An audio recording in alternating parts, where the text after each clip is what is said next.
we're pulling back the curtain on a global power struggle that's happening right under our noses. In the past, wars have been fought over oil. In the 21st century, wars will be fought over water. Food, water, land, these aren't just basic resources anymore. They're building blocks of power.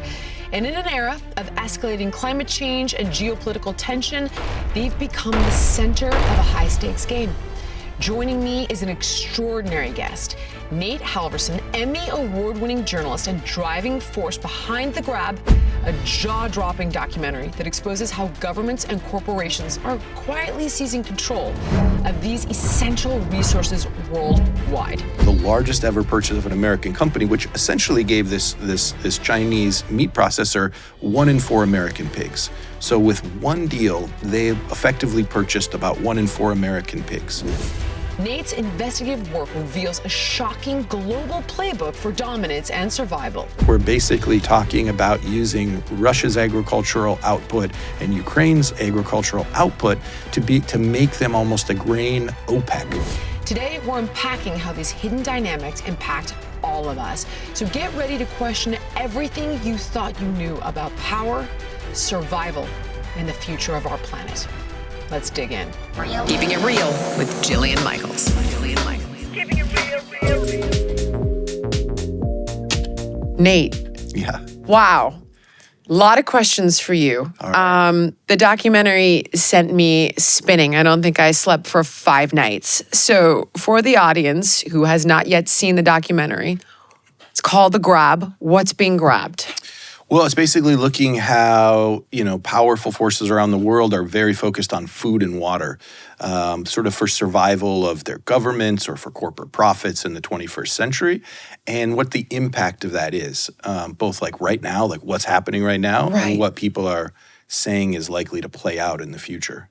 The documentary opens up by saying, we might, the way that we're heading is not having enough food and water in huge regions of the world that are going to lead to destabilization of countries, right? And then you end up with mass migration. And then you have mass migration of people into places that might themselves be fragile or holding on. And then those places become destabilized. And then you have another place where people are migrating from, right? And you see the rise of political rhetoric in countries because of migration issues now. And there's a report I have, a cable or a report from the State Department that says the number one reason that people were leaving Guatemala wasn't because of gangs or kidnappings. It was because people were hungry.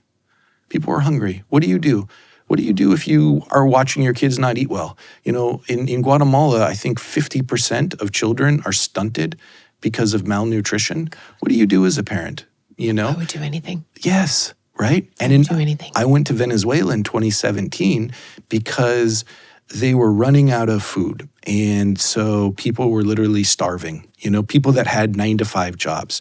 And I went down there and people were using WhatsApp and Twitter to try to find, and keep in mind that Venezuela was once one of the 20th wealthiest countries in the world.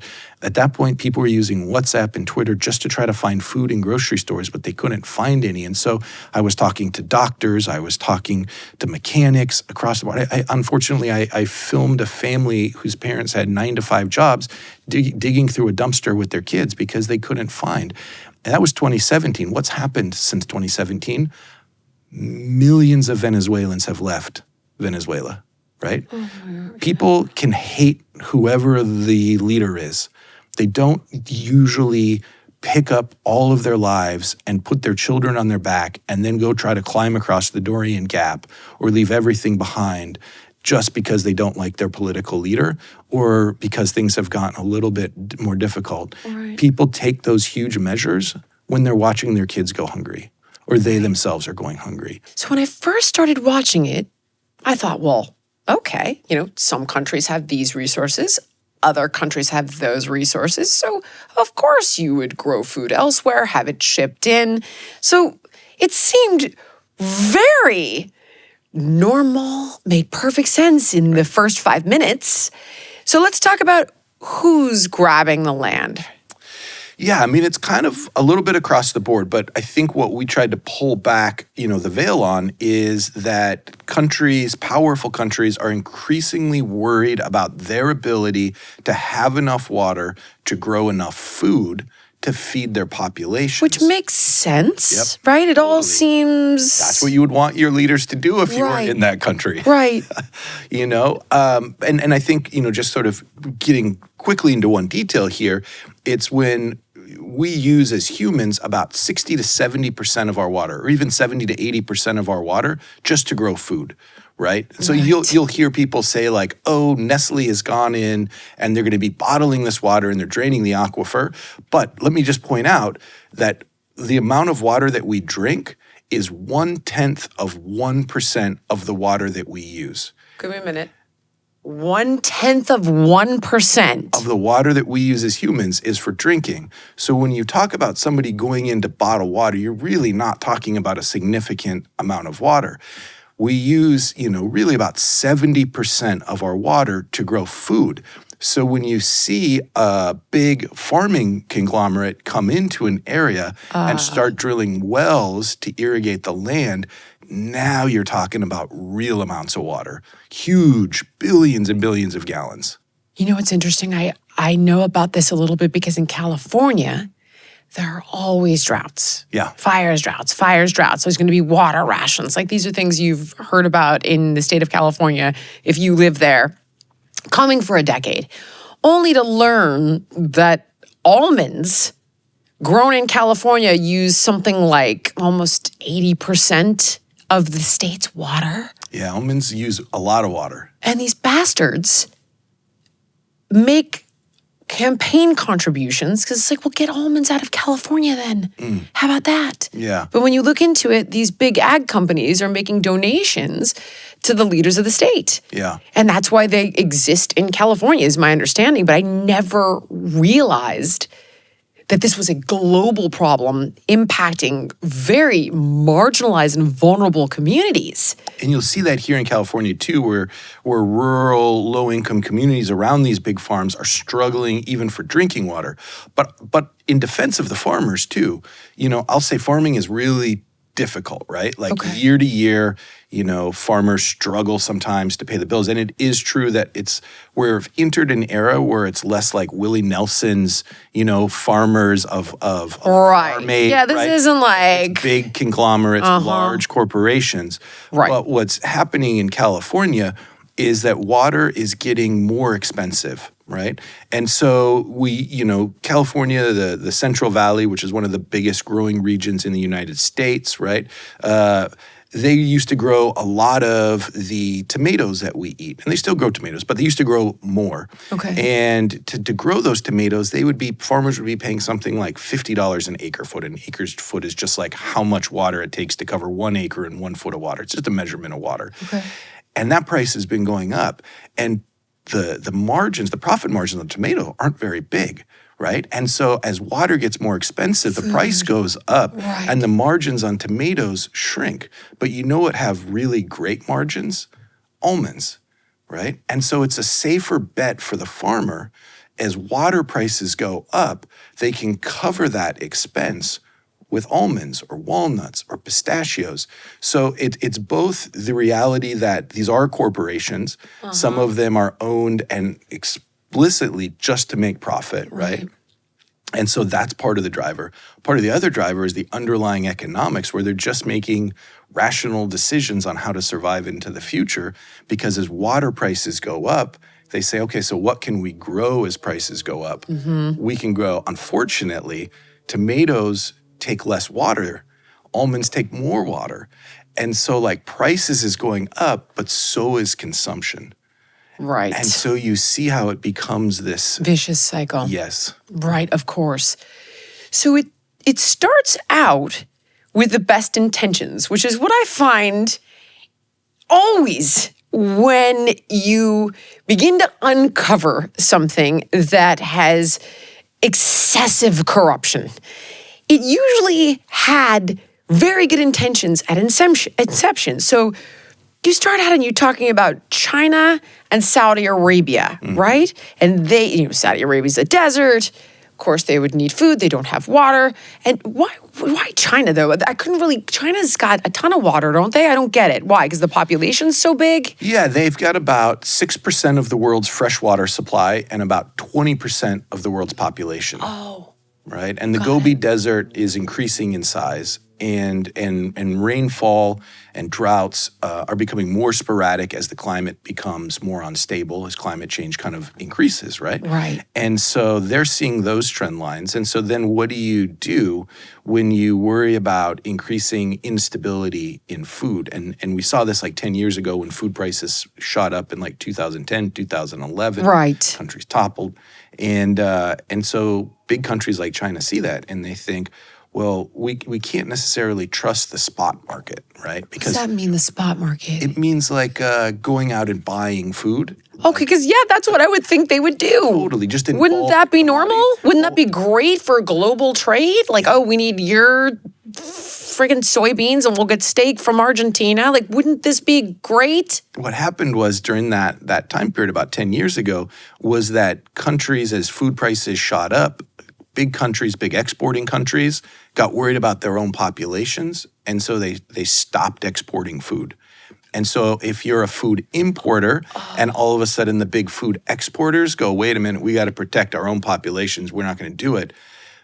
Well, what money doesn't matter at that point. There's nothing to buy. God. And so you don't want to buy it on like the marketplace. You want to own it vertically all the way down to the farm and presumably whatever the water is that is being used on that farm. And so this is why you see sovereign wealth funds, state-owned enterprises, or large corporations backed by their governments going in across the world to really seize up and control these supply lines vertically. Okay. Now, I still wouldn't think twice. So my first question here is, when did this get your attention? Because I'd be like, well, okay, smart. Like, it still seems smart to me. Yeah. I got to be 15, 20 minutes in, and I still was like, okay. Makes sense. Yeah. Of course. Why? Sure. Yes. I mean, we manufacture things elsewhere, like, of course.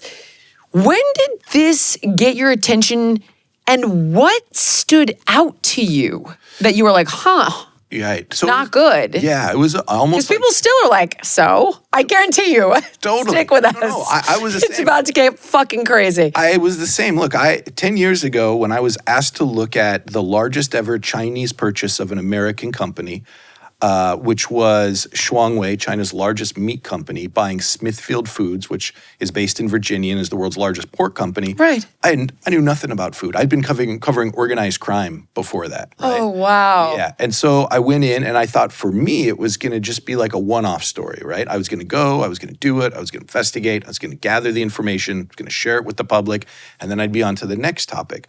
But in the course of learning about why the largest ever purchase of an American company, which essentially gave this Chinese meat processor 1 in 4 American pigs. So with one deal, they effectively purchased about 1 in 4 American pigs. Purchased 25% of the pork supply Yeah. in America. Yeah, and so it's a significant. big deal. It's a big deal. Okay.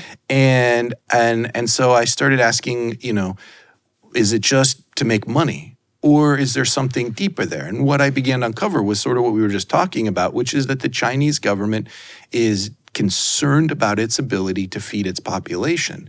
And so that could just be one country, right? It could be one country with a big population and not particularly large water reserves. So I said, are other countries focused on this? And I began looking around, and sure enough, a lot of countries are deeply focused on this as they begin to see instability and increasing competition around food and water resources in the 21st century. And that's what brought me to Saudi Arabia. And the crazy thing about Saudi Arabia is... Everything? Yeah. I'm sorry. You mentioned it was a desert country, right? Yeah. But in the 90s, Saudi Arabia was the world's 6th largest exporter of wheat. Not oil, wheat.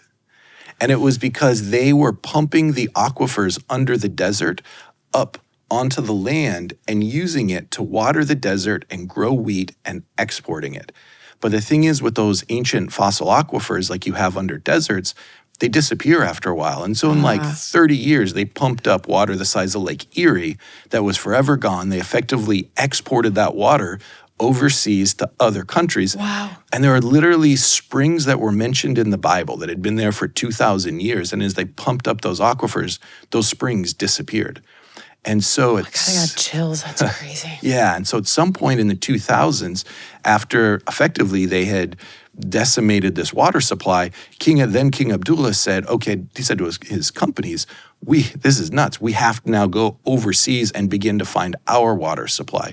And that's the thing we're seeing is like this domino effect where countries increasingly are having to go to other places to take that water supply, and then they use the water supply wherever it is. So let's say it's in a state here in the US, they'll use the water in that state to grow the food in that state.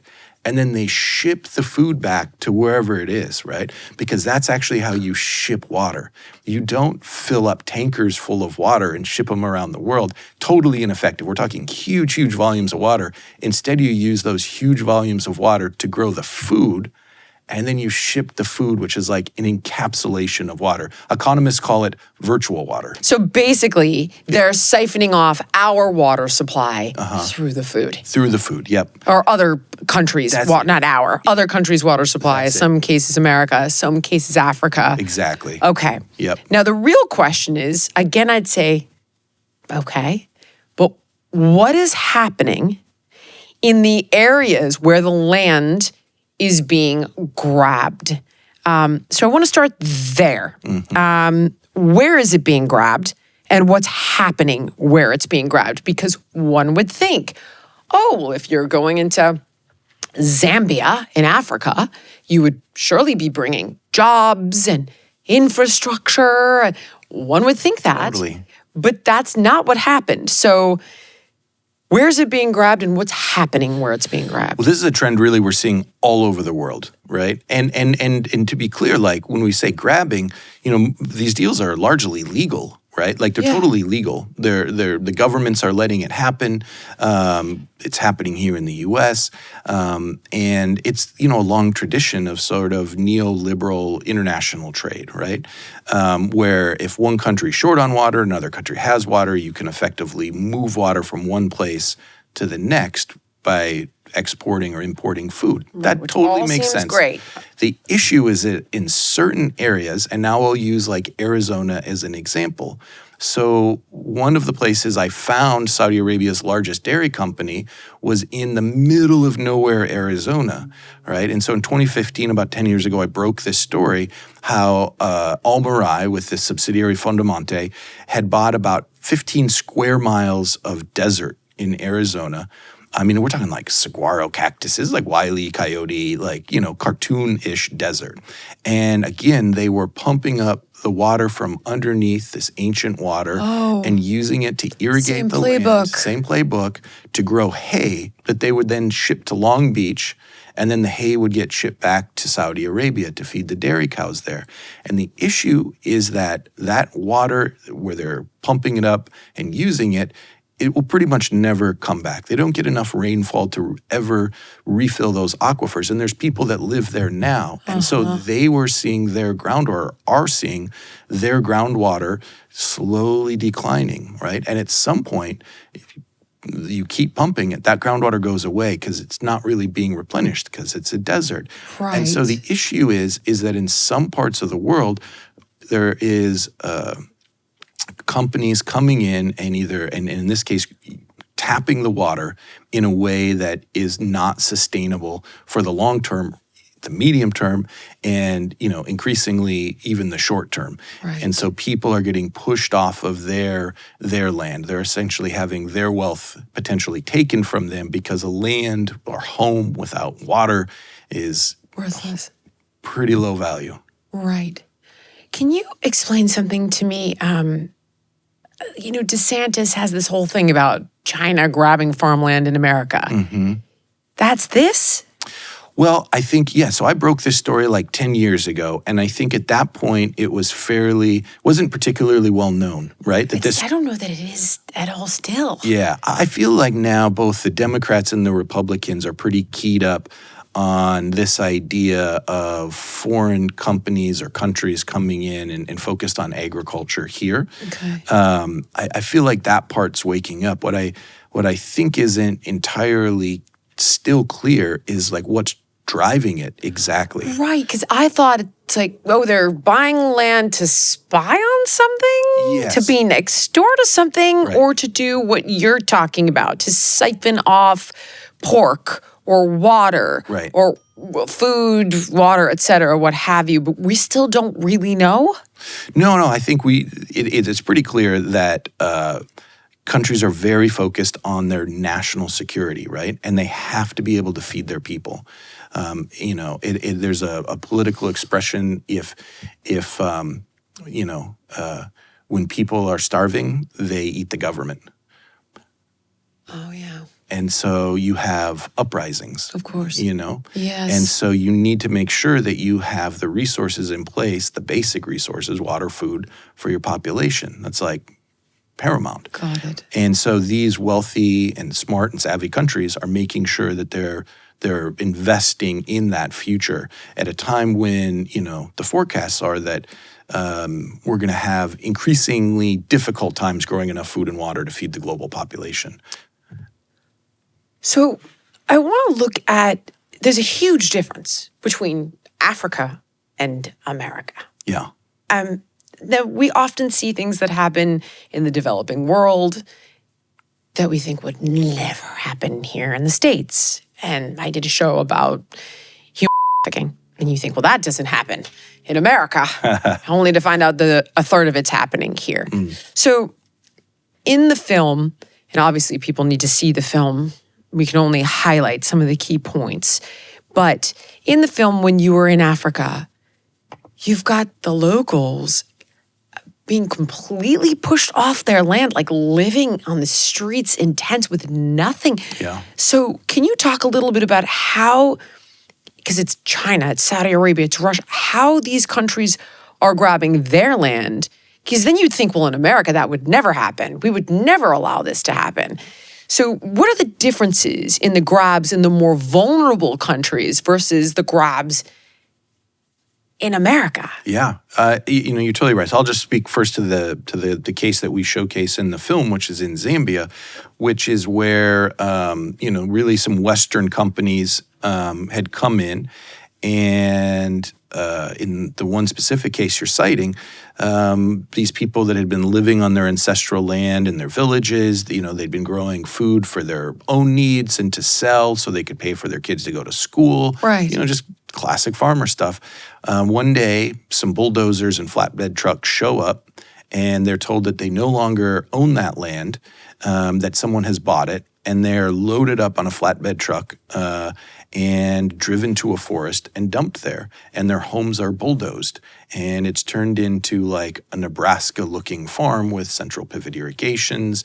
And, of course, the place where they're dropped off, there's no ready access to water. Because if there was access to water there, then somebody bought the friggin' land over there. Yes, and they'd be farming that, right? And so, now you have a situation where people don't have the basic necessities, good access to water, good access to food, their shelter's been destroyed, and so people begin to die. And those that don't, often what happens is then the young girls are required to walk kilometers, literally kilometers, to go get water to bring back. So now they're not going to school, right? Like there is just a real horrendous domino effect. Oh, yes, over generations, right? Because you're now also taking generational wealth from people, How are they doing that, though? Because the government is corrupt. So it's like, Joe Schmo dictator in Banana Republic is like, of course, you give me $5 million, it's yours, or whatever the heck it might be.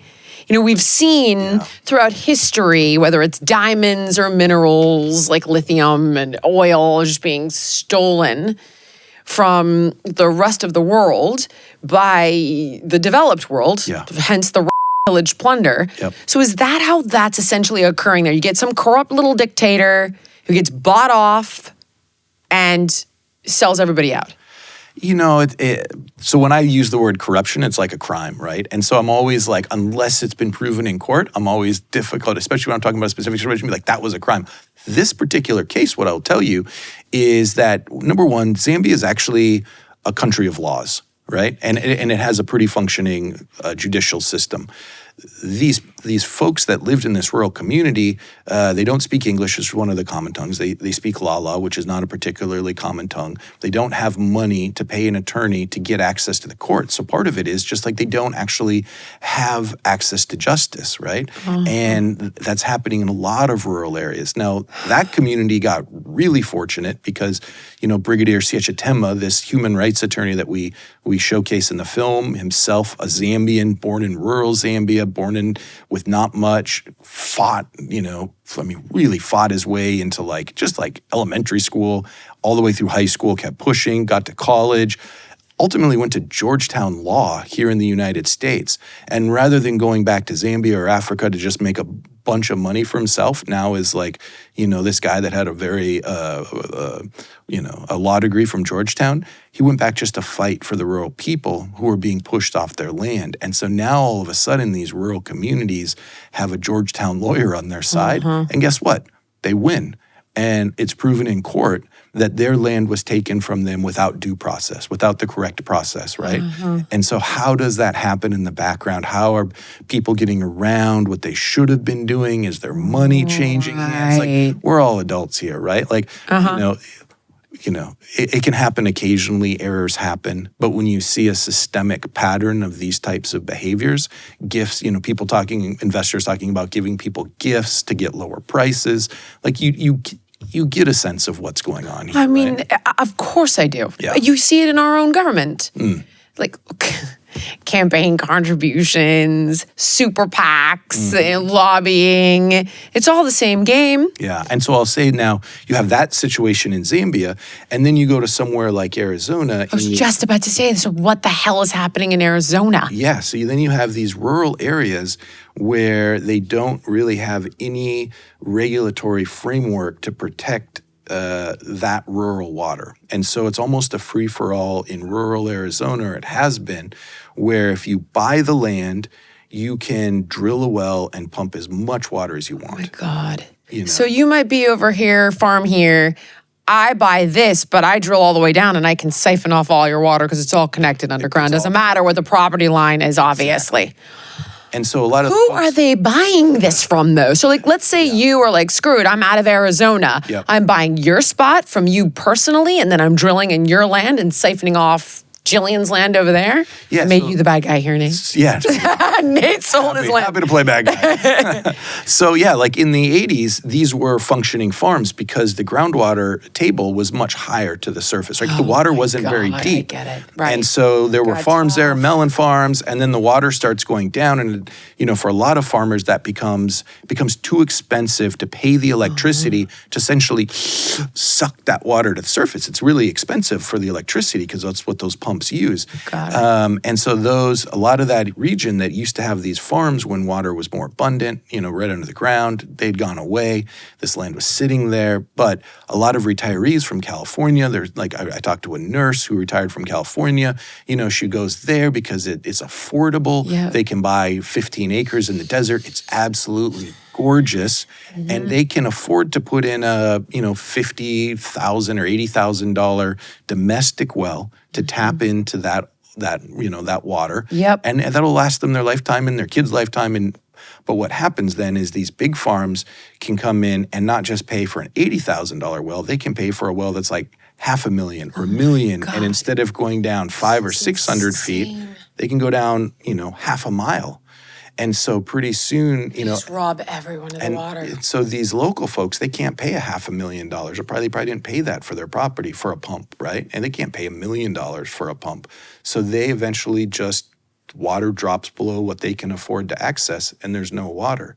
And now their land is worthless because you can't get water on it. This is the predicament that a lot of folks are facing. And then there's other consequences too. When you draw down that much water, the land actually starts sinking like a deflating waterbed, right? And then the land begins to crack. You can create all kinds of issues in the infrastructure. So there's a lot of problems that it creates. And that's where you see then you have rural, low, middle-income folks in Arizona who are up against these very wealthy corporations that can have lawyers and can afford big pumps. And then you see the folks in Zambia who are up against these big, wealthy corporations that can afford lawyers, that can afford gifts. And, and so you begin to see this plight very parallel. And I think that was one of the things the director of the film, Gabriella Copperthwaite, who directed Blackfish, which was about SeaWorld, she just did this terrific job of saying, look, this is what people in Arizona are dealing with. This is what people in Zambia are dealing with. Our story is a shared story. I love that so much about it, too, because I don't mean to sound like a jerk, but I think what happens far away is far away. Yeah.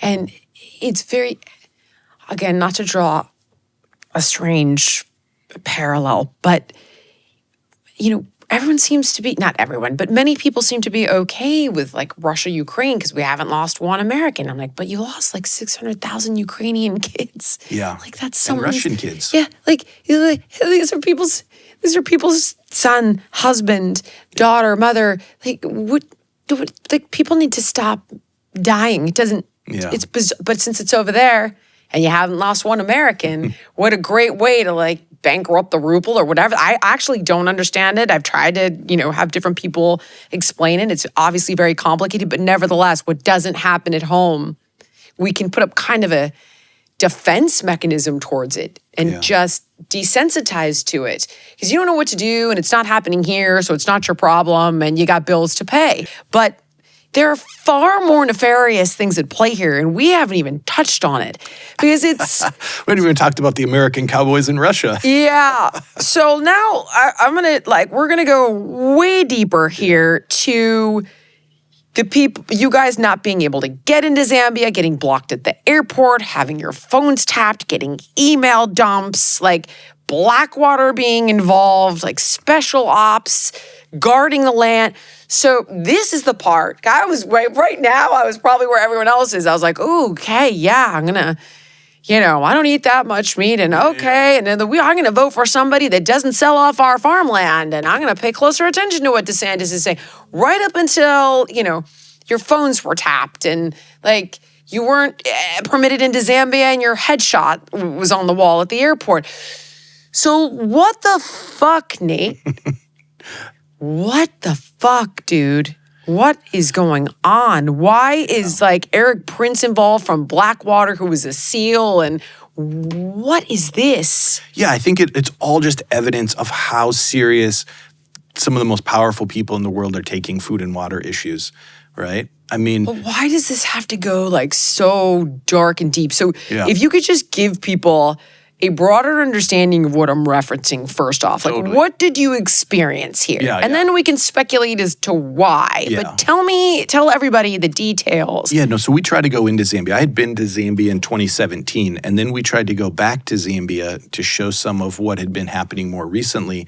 And immediately upon landing, despite the fact that we had media credentials, business visas, all of our paperwork, when we landed, they pulled us aside and they put us in a detention room. And I think we waited there for 6 or 8 hours. And at some point, one of the team looked up and noticed that all of our names and passport numbers were on the wall, that they had been waiting for us, and immediately detained us and then deported us, kicked us out of the country so that we couldn't look into this.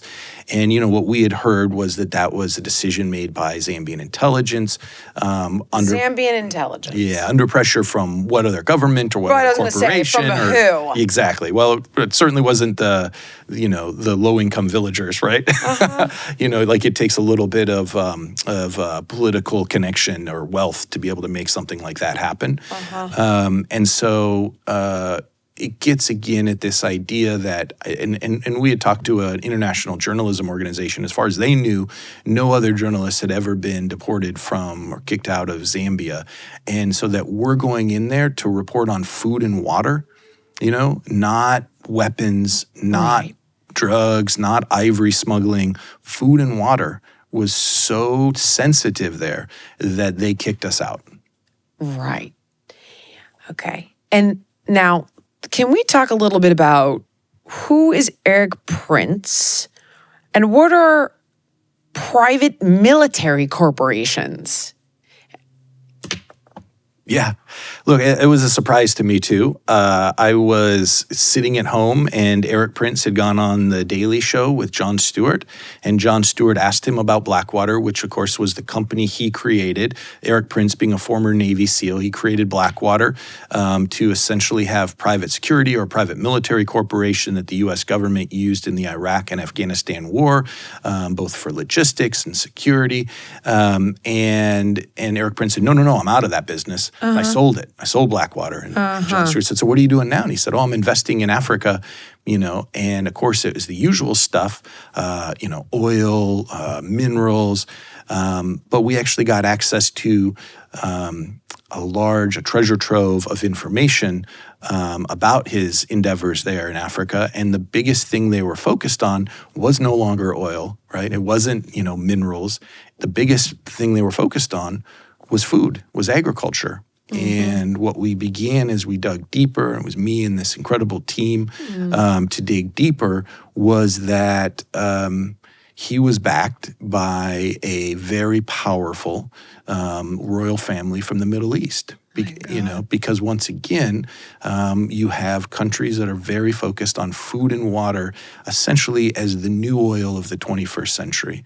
It is, and Goldman Sachs, I'm pretty sure it was Goldman Sachs put out an investment paper that said the same thing. Water is the new oil. This is the commodity that's going to be the limiting agent for survival in the 21st century. Okay, hold on though. Why a private military corporation though? That's the thing. Okay, the Saudis they need it for food. Okay, fine. We'll go hire, a lawyer to purchase the land, a farming company to farm the land. Totally. Why are you hiring a private military corporation? Well, look, you're a fighter, right? Yeah. So you're living on a piece of land, you're raising your children there, you're feeding them with that land. Somebody comes with a bulldozer and kicks you off of your land, and now you're watching your kids struggle to survive and eat. What's your reaction? What do you do? You fight back. And so what happens now when you own a big farm and you have a big piece of land and the local population starts, going onto your land, either scouring for food or beginning to fight back, what do you need? You need security. To the tune of Navy SEALs, private military corporations. So these are, this is in this information we got. They're talking about building security fences around their farms, And I went to these areas before we were kicked out that last time, and I talked to the owners of these farms, and that's what they said. They said, now people, for a while we were letting them come onto the land and pick, the food after we harvested, but now it's just we're not even going to let them do that. And then you go and talk to the community, and they're like, yeah, that used to be our land. That's where we grow our food, and now we can't grow anything. And so after they harvest, we'll go out there because we're really hungry and pick whatever, and now they won't even let us do that. And you're like, oh, well, you can see why. And Brigg, the attorney, says it in the film. People never forget these land issues, and it can lead to people coming together and basically fighting back. And in some circumstances, those people can then be labeled terrorists, right? Oh, Jesus. What does that mean?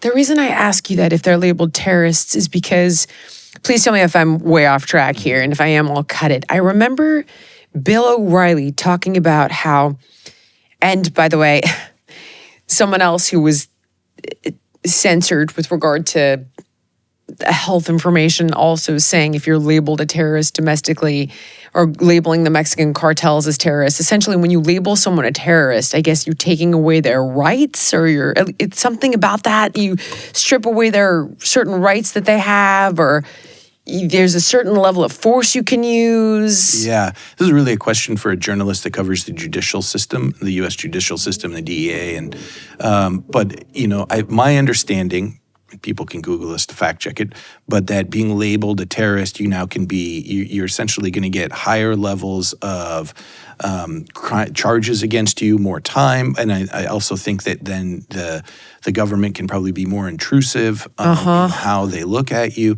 And I think the same is true if you're labeled a gang member. I had a friend who was a reporter that looked into being labeled a gang member.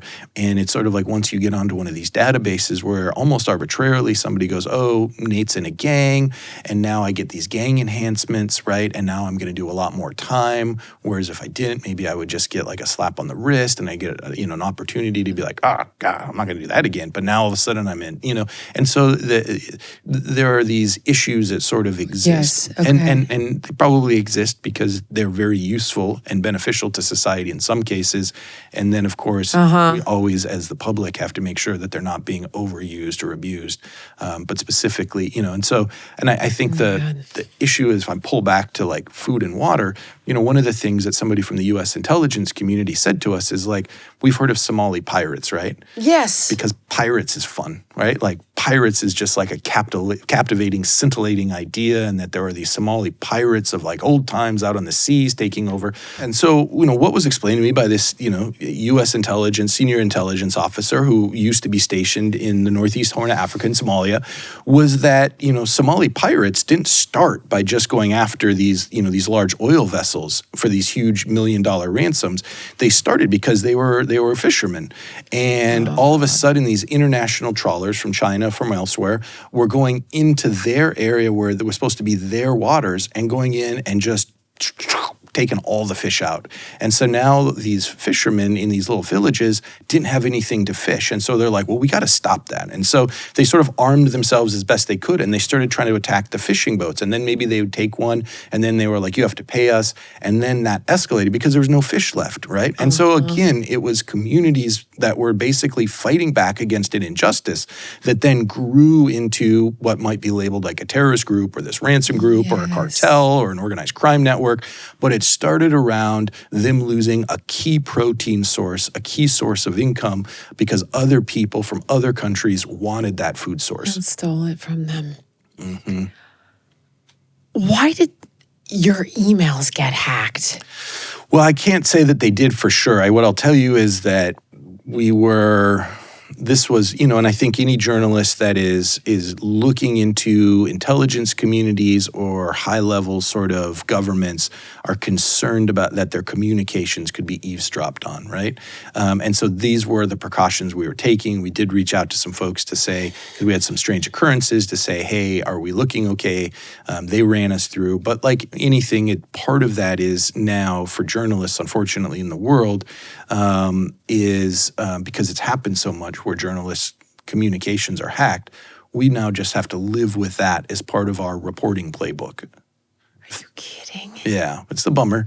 But I will say, as an American journalist, Who's doing it, though? Do you know, Nate? Can you guess? Is it these private military corporations? Is it other foreign governments? Yeah. Is it anyone? What we've seen reported out is that it's almost all of the above. There's a software that the NSO group out of Israel has licensed to governments. I believe Mexico was caught using it against journalists and human rights activists just south of here, and so and elsewhere in Africa, and of course, China has been accused or caught by the U.S. government now of accessing a lot of information. I think it's safe to say that as an individual journalist, I don't have the ability or the power to stop a savvy government, whether it's the U.S. government or the Israeli government or the Chinese government, from probably getting access to my devices. You can take. Insane. Yeah, I think that, and so what you do is, and you see in the film, is that we just keep things offline, right? If you don't want people to hack in via the internet to information, you just keep it offline. I can't even imagine functioning that way. It is weird. Offline. It is weird. Yeah. Okay. So a few things I want to look at here. Sorry, I have quite a few questions. Yeah. I love it. Guests show up. I hope and I'm not too discursive and going down too many. No, like, you're amazing. Okay. They show up. I'm like, all right. So I have like my stack of, shit. It's like people are just, I'm like, buckle up. Okay, here we go. All right, the U.S. government. Here's my question.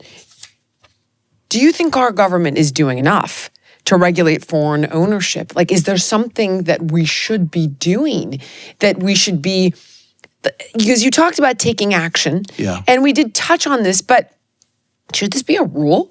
Should this be a law, a federal law that foreign actors, at least in our own country at the moment, obviously we can't control what happens in Zambia and so on, but here, should we be raising awareness about this? Is there a petition, Nate? Yeah, look, I'll say that from the 10 years when I first started reporting on this, and I showed that the Chinese government was behind the takeover of 1 in 4 American pigs, or when I broke the story about the Saudi farm in Arizona, there is a lot more attention on it now, right? And so, for instance, in Arizona, just last week or the week before, the Arizona Democratic Attorney General sued the farm. And she did that with the help of the local politician who's in our film, Holly Irwin, who's a Republican, right? And so what I've seen is Democrats and Republicans actually coming together on this issue. Miracle. Right? Incredible, right? Unbelievable. I think all Americans, whatever political party you're affiliated with, you're just like, can we just see them? Can we see our government work? Surely this should be a bipartisan issue. And that's what Holly always says. Ridiculous. Yes. But somehow they make bipartisan issues political footballs. And I am living proof because health is now political football. It's absurd. And so I think we all as Americans want to see government taking action. And I will say that since I first started reporting on this 10 years ago, there seems to be now a lot of government awareness of the issue. You've talked about DeSantis talking about it. Senator Stabenow, who's retiring, she was focused on it, Right. The Attorney General in Arizona, Chris May's the governor, Holly Irwin, I've seen a lot more attention. But here's the bigger thing. So in the film, we have Vice President Harris saying, in the past, wars have been fought over oil. In the 21st century, wars will be fought over water. Yep. And in 2017, in President Trump's first term, he came out with a global water strategy. And he has a quote opening it up that says there might not be anything more important to the next generation. Maybe he says there is nothing more important to the next generation than water. So he's seeing the same intel, right? And so you have Trump and Harris both keying in on the importance of water, right? And so I see that high level awareness, but unlike what I've seen in terms of action now being taken to better regulate food and water resources in the U.S. and how they're used, I haven't seen the government taking concrete actions to prevent some of the more catastrophic forecasts that are out there. And it's difficult because it can't just be, because we're talking about a global issue, it can't just be the U.S. government. Unfortunately, it's really going to take a global consensus. And so we talk about our frustration and not seeing our domestic politicians coming together and solving what I think a lot of Americans view as big problems. Mm-hmm. And now you're talking about global politicians having to come together and solve big problems. Mm-hmm. And I don't know. And unfortunately, they're rampant. So, we've been talking just about water scarcity in certain regions that can then lead to food scarcity in certain regions. But and siphon off generational wealth on top of it, destroy the land in its wake with manure pits and, land that's sinking. Totally. We haven't even talked about soil degradation. We haven't talked, there was just an article in the New York Times this summer about a farm in Michigan that was using sewer sludge as its fertilizer, which we've used manure for fertilizer for a long time.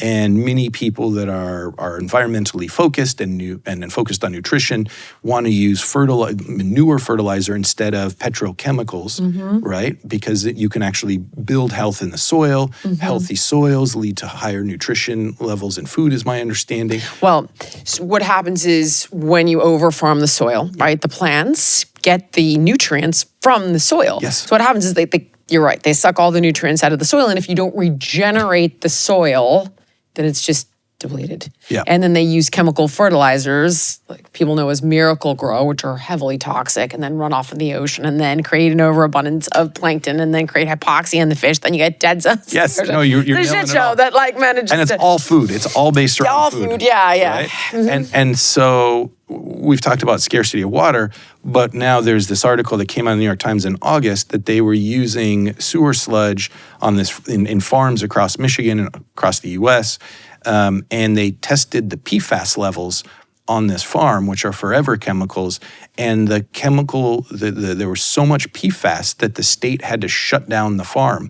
And according to the article, the state basically then said, we're not going to test other farms, in part because we're concerned that they would also all be covered, be shut down, and we can't lose that food supply.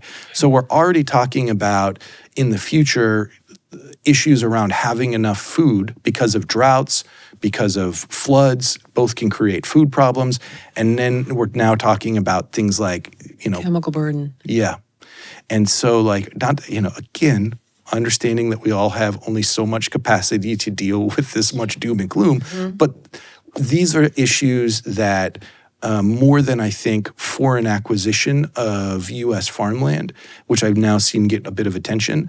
I mean, Michigan, according to this New York Times article, basically said we're going to not test other farms because we're afraid of the results. That, to me, isn't the best solution. Not that I want to tell people what the good solution is, but as somebody that loves information. Low-hanging fruit, though, Yeah. to the tune of we spend, since 1995 to 2022, $500 billion in subsidies, American taxpayer dollars, that go to the big farms, which are buying the genetically engineered seeds and all of those chemicals from the Monsantos and the Cargills and the ConAgras. If you redirected those tax subsidies, you could literally provide every American with 3 organic meals a day, grown in regenerative soil, or instead of addressing the systemic issues of addictive ultra-processed foods, which are subsidized in programs like SNAP, Supplemental Nutrition Assistance Program, or I think it's like Women and Children, which is like another food aid program, or school lunches, to the tune of, I don't think, like $400 billion a year. Same thing. If you redirected those funds away towards healthy foods, and that's what I am hoping that health advocates can play a role in. But it's like all the money's going to all the problems, so that a handful of people, I just had a Senator Johnson on the other day, he's like, a handful of people get rich off a river of nickels and dimes, and it costs the rest of us trillions of dollars, and in some cases our lives. Like, it's just needs to be, people need to wake up and be pissed about it, and then demand change. And so that's sort of like when I'm talking then about foreign acquisition of American farmland, I'm like, that seems like people are aware. The reason I focused on those is because I wanted Americans to see that other countries are taking food and water supplies in the future very seriously, right? But that's probably, Saudi Arabia buying land. It's important for La Paz County in Arizona. Smithfield Foods, it's important for people that live around those manure lagoons and maybe future pork supplies. But it's that food and water are really important. And is our government focused on those issues? Everything you just said are all part of the same issue, right? Yes. And so, do we have enough food? Is the food that we have actually nutritious, right? Does it have endocrine disruptors that science is increasingly showing isn't healthy for us, right? No, now the government says no level of PFAS is healthy for us, right? Does our food have PFAS, right? And where is that coming from? And so, a million places, that's the problem. If the world doesn't come together to figure out how to feed people nutritiously, it's going to be a really big problem. And so this is why I'm like, it's good that people are focused on other countries coming in here and the grabbing food and water and thinking about what the impact is going to be. But America is an agricultural superpower. We have a lot of water. We have a lot of land, right? Other places don't. What we need to worry about is what happens when Mexico City runs out of water, like that potential. What does that look like? Right. What does it look like when another country like Venezuela all of a sudden can't feed? And what happens? I think I read, I think it's called the Global Trends Report that the National Intelligence Council gives every 4 years to the incoming president. I think it was President Trump's first term in 2016. He got one and it said, I can't remember if it was like 500 million people could be moving through Africa just because of, in large part because of food and water issues. Wow. And so you're talking about huge numbers. And these are the things that I'm hoping that the public focuses on, for the 21st century. It really does touch all of us in one way or another. And Goldman Sachs says it's a huge issue. The intelligence community says it's a huge issue. The Saudi Arabian government is helping its companies come here and get water. The Chinese government is helping its largest meat company come here. All the evidence is there for the public to take this seriously, and you just named off a whole litany of reasons the public should be taking it seriously. And now this stuff about PFAS, covering farms, I hope that the public is getting the message that the time to take water and food resources very seriously here and elsewhere in the world is right now. If you don't begin to figure out how to feed the world's population, pretty soon you're going to be dealing with the world's wars. Did I forget anything? No, we went over a bunch of stuff, obviously. The Ukraine, Russia, the Ukraine significance as, the breadbasket of Europe. Talk about that. I do know about that. And could you explain what's gone on there? Yeah. Well, I think when Russia first invaded Ukraine, there was a lot of Putin's a big man, he's a strong man, he just wants to make his mark, he just views this has this, sort of nostalgic view of Russia and Ukraine being part of it. And some of that might all be true. I think what was missed in the conversation was that Ukraine is the breadbasket of Europe. And it's not just that it's the breadbasket of Europe, it's that Russia and Putin, we have a thing in the film about these American cowboys. I'm talking shit-kicking, spur-wearing, leather chap, laden cowboys from New Mexico, Nebraska, who are in Russia. They're in Russia, surrounded by these babushkas in the middle of nowhere, rural, because they're training Russians to be cowboys because Putin is focused on turning Russia into an agricultural superpower. The head of the largest cattle company in Russia told me when I sat down with them in Bryansk that this came from Putin, that the belief is that in the future Russia will help feed all of the world because it has a tremendous amount of land, but it also has huge amounts of water, right? And as their growing season gets longer because the climate's warming, they'll have more days to grow food, which is going to make them even more powerful, right? And before Ukraine had really turned to the West, when it was still more aligned with Russia, their leadership and Russia's leadership were basically talking about using Russia's agricultural output and Ukraine's agricultural output to make them almost a grain OPEC, right? And so when Ukraine turned to the West, now all of a sudden you have the breadbasket of Europe aligning no longer with Russia, but aligning with the West. And for historical context, when Hitler and Nazi Germany went on their conquest and they looked east towards Russia, one of the first thing really that Hitler focused on was getting hold of Ukraine, because Hitler believed that Germany had lost the First World War because they were starved out, right? And so he said that we will not be starved out like we were in World War I. And then the Nazis developed what they called the Hunger Plan, which was to go in and take over Ukraine and use its food supply that had been going into Russia to starve Russians. They planned on starving 37 million people, millions of people.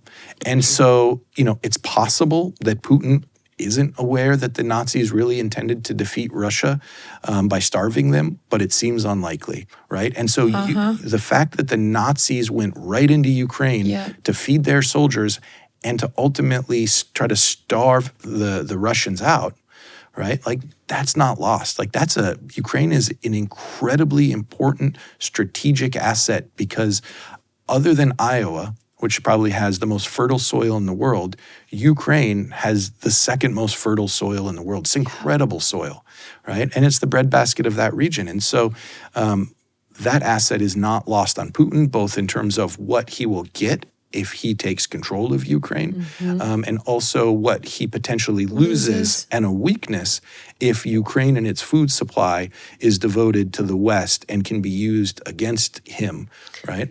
Correct me if I'm wrong. I've heard Kennedy talk about this, that when we send over billions to Ukraine, that it's not, hey, here's billions, it's a loan. And they have subsequently had to auction off their assets. And already at the time when I had heard him speak about this, it was over a third of that land in the breadbasket had been sold off to Monsanto and Cargill and ConAgra. That I'm not familiar with, but I think people can Google it, and if it's been reported out, and it can be verified. It's true.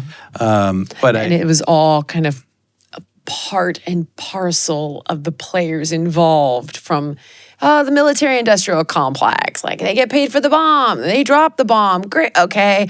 Oh, and then, you've got these certain monster corporations that have $400 billion contracts to go in and rebuild and then capture the resources.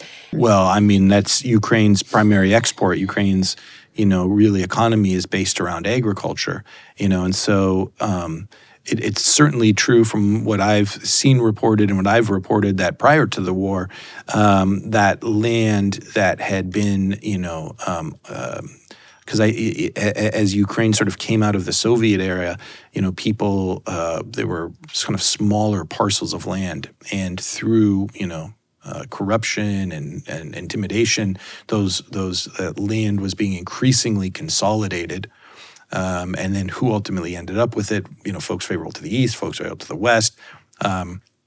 You were seeing that play out, and so even when Russia went into Ukraine, one of the first things they did was bomb the grain silos. They took tractors from Ukraine and moved them north. One of Putin's, sort of oligarchs or close associates now is farming the land that had been part of Ukraine. And so whatever side you're talking about, I think they both suck. They recognize they really do, exactly the power of agriculture. Right. If there was one message, one thing that you would want to say, that you want people to take away, and I know you've said a lot, but like one thing that's the most important, what do you think that would be? Oh. Watch the film.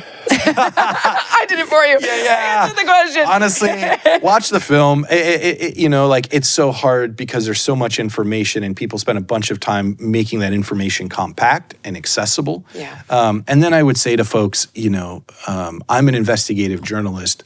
There are a lot fewer investigative journalists today than there once were. I think there's like a third as many newspaper reporters. No, 2/3 as many reporters, right? And so we just, as a public, have access to less information, right? And so, it's important to have many people pulling out information, because it's the same reason you throw a football, you spiral it, right? Because nothing's perfect. And so when you spiral a football, the imperfections in the football are essentially smoothed out, right? And so instead of flopping through the air, it goes in a nice little laser beam. And when you have multiple people kind of covering the same thing, their perspectives, their faults, their strengths are sort of ironed out, and you end up with better information. And I think right now the American public doesn't have we don't have as robust of information as we did 20 years ago as the general public. The wealthy have access to incredible information, because if I wanted to, I could quit being an investigative journalist and I could quadruple my salary, if not more, by going and collecting information just for the wealthy so that they could trade on it, so they could make decisions on it. But right now I'm giving it to the public, right? But there's fewer of me doing this because there's not, just various reasons, but primarily because the revenue model changed. And so I work at this place called Center for Investigative Reporting that's a nonprofit newsroom, and there's fewer and fewer places like the Center for Investigative Reporting that are really putting out work that the public can just take and have access to really high caliber information. Oh my God, I've never even thought about that. Because we talk about income disparity, right? What we Yes. don't talk about is information No. disparity. And I think we're at a point right now in human history where there's never been greater information disparity, maybe since the Bible was translated to English, right? Like we have people that can basically look at your behavioral profile based on what websites you visit, what your credit card purchases have been. Like they can get pretty granular on how people live their lives, where they go, where your regular habits are. Like this stuff's all being aggregated, right? And so the amount of information that people with access to it can have is incredible. The amount of information I think the public is currently getting is less, right? And so there's this huge information disparity. And I don't think we're tackling it. And I don't think the public has quite caught on yet that they're much less informed than 20 years ago. We've caught on, Nate, but it looks like this. It's kind of like, I imagine it's sort of going to sound to you like what it sounds like to me when people talk about red number 40. I'm like, oh my God, that's like, I don't even think that's the tip of the iceberg. It's like a random fact that was meant to illustrate a much bigger problem. Yeah. And we think of it as follows, and I'm speaking for the general public, but this is the sort of parting line that's out there in the zeitgeist of, well, we've lost faith in the legacy media because they're partisan and they're either ideologically captured or they are beholden to their advertisers, which are, the big corporations. I don't need to name them for the reasons, but nevertheless.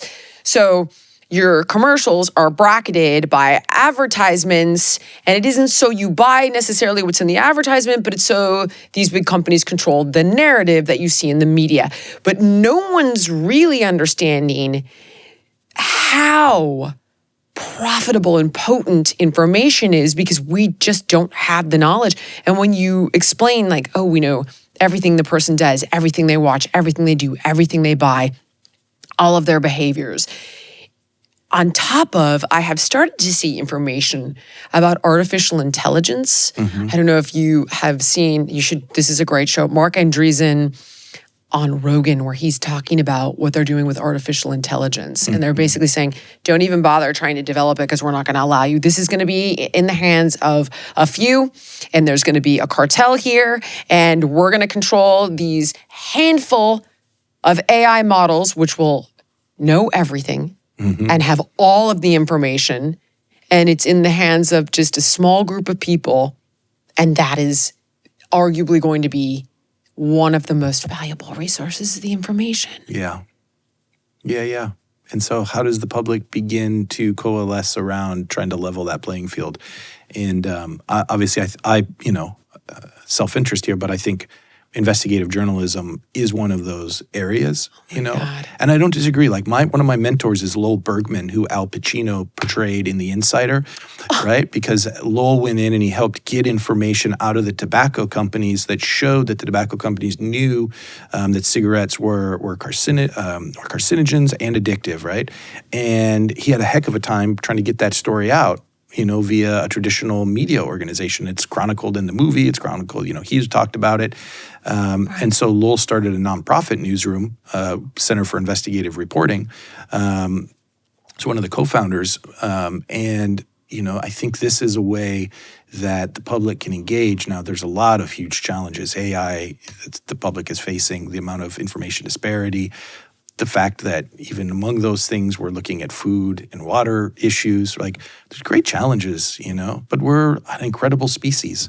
We've gotten this far, and I have hope that if we engage, we'll keep going. Where do we get more? Tell me where we get the Center for Investigative Reporting. Is it a Substack? Is it an Instagram? Where is all this stuff? How do we find you? Totally. Yeah, no, you can find me on Center for Investigative Reporting. The website? Or? Yeah, CIR. We have a website. We have a radio show called Reveal that goes out on NPR station. We got a magazine. And of course, we do documentaries like we did Victim Suspect that was on Netflix.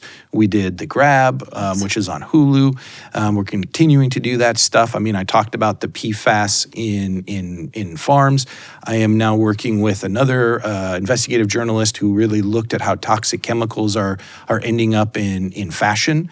And I'm working with her and actually a woman whose wealth is like the scion of a Hong Kong financial fortune, who wants to also bring how toxic chemicals, PFAS, endocrine disruptors are getting into fashion, to bring that to light to the public, right? And so we're gonna work hard to make those stories accessible, and then we're gonna have to deal with the hurdles like the fact that the big streamers want to do true crime, or they want to do biopics, and they don't want to do what they will call these socially conscientious films, which I call vitally important, right? And yes. So how does the public demand that they don't just get 20 new different types of true crimes on Netflix, but they also get documentaries that are going to really make us a more vital society? How do we ask? Because right now those types of projects aren't really getting greenlit, and so. Yeah, but fortunately, there are nonprofits like mine that continue to push forward and try to get this stuff out there. Nate Halverson, thank you for being here. Oh, you kidding me? Thank you so much for having me. I look forward to these. Well, I don't. I'm terrified of our continued conversations, but I intend to have them.